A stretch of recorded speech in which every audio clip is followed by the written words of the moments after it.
నమస్తే ఆంధ్రప్రభకి స్వాగతం. నేను ప్రియా కౌశిక్.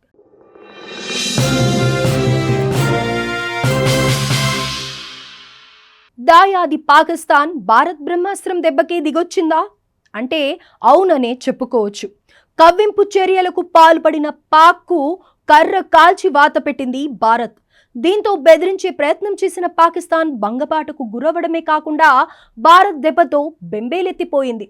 ఇండియా భీకర దాడులను తిప్పికొట్టగలిగే సామర్థ్యం లేక ఆఖరికి కాళ్ల బేరానికి వచ్చింది. దాయాది దేశం పాకిస్తాన్ను భారత్ చావు దెబ్బ కొట్టింది. సరిహద్దుల్లో కవ్వింపు చర్యలకు పాల్పడ్డ పాక్ భారత్ మరోసారి ధీటైన జవాబిచ్చింది. పాక్లోని కీలక స్థావరాలపై బ్రహ్మోస్ సూపర్సోనిక్ క్రూయిజ్ మిజైల్ విరుచుకుపడిందని తెలుస్తోంది.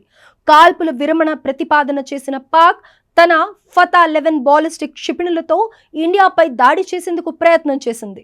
ఈ క్రమంలోనే హర్యానాలోని సిర్సా సమీపంలో భారత్ సుదర్శన చక్రం S-400 air defence system Pak క్షిపణులను అడ్డగించి కూల్చేసింది. ఈ నేపథ్యంలోనే భారత్ తన బ్రహ్మాస్త్రాన్ని సంధించిందని తెలుస్తోంది. ఇస్లామాబాద్కు సుమారు 10 కిలోమీటర్ల దూరంలో ఉన్న రావల్పిండి, చక్లాలాలోని పటిష్టమైన నూర్ఖాన్ వైమానిక స్థావరం సహా 6 కీలక వైమానిక స్థావరాలను నేలమట్టం చేసింది. అదేవిధంగా 2 ప్రాంతాల్లో రాడర్ వ్యవస్థలను ధ్వంసం చేసింది. అయితే భారత్ యుద్ధంలో బ్రహ్మోస్ ను వినియోగించడం ఇదే తొలిసారి కాగా, బ్రహ్మోస్ క్షిపణి సత్తా ఆపరేషన్ సింధూర్తో పాకిస్తాన్కే కాకుండా యావత్ ప్రపంచానికి తెలిసి వచ్చింది.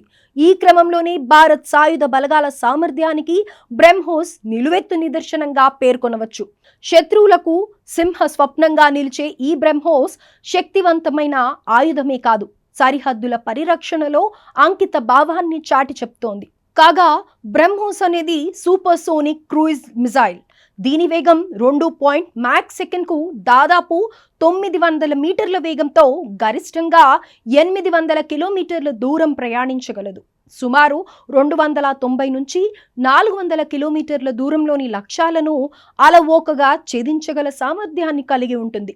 ధ్వని వేగం కంటే 3 రెట్లు ఎక్కువ వేగంతో బ్రహ్మోస్ క్షిపణులు ప్రయాణం చేస్తాయి. అత్యాధునిక స్టెల్త్ పరిజ్ఞానం కలిగిన ఈ మధ్య శ్రేణి క్రూయిజ్ మిసైల్ను ఫైర్ అండ్ ఫర్గెట్ గైడెన్స్ సిస్టంతో భూభాగం నుంచే కాకుండా గగనతలం, సముద్రతలం నుంచి కూడా ప్రయోగించవచ్చు. ఇక బ్రహ్మోస్ ను రష్యా, DRDO కలిసి సంయుక్తంగా అభివృద్ధి చేశాయి. ఇక మరింత ఎక్కువ దూరంలోని లక్ష్యాలను ఛేదించేందుకు బ్రహ్మోస్ LR వేరియంట్ ను DRDO విజయవంతంగా పరీక్షించింది. ఈ క్రమంలోనే ఈ మిజైల్ సుమారు 800 కిలోమీటర్ల దూరంలోని లక్ష్యాలను ఛేదించగలదని రక్షణ వర్గాలు తెలిపాయి. రాడర్లకు చిక్కకుండా నిర్దేశించిన టార్గెట్ ను విధ్వంసం సృష్టించే విధంగా తక్కువ పరిమాణం, బరువుతో బ్రహ్మోస్ నెక్స్ట్ జనరేషన్ ను అభివృద్ధి చేస్తున్నారు.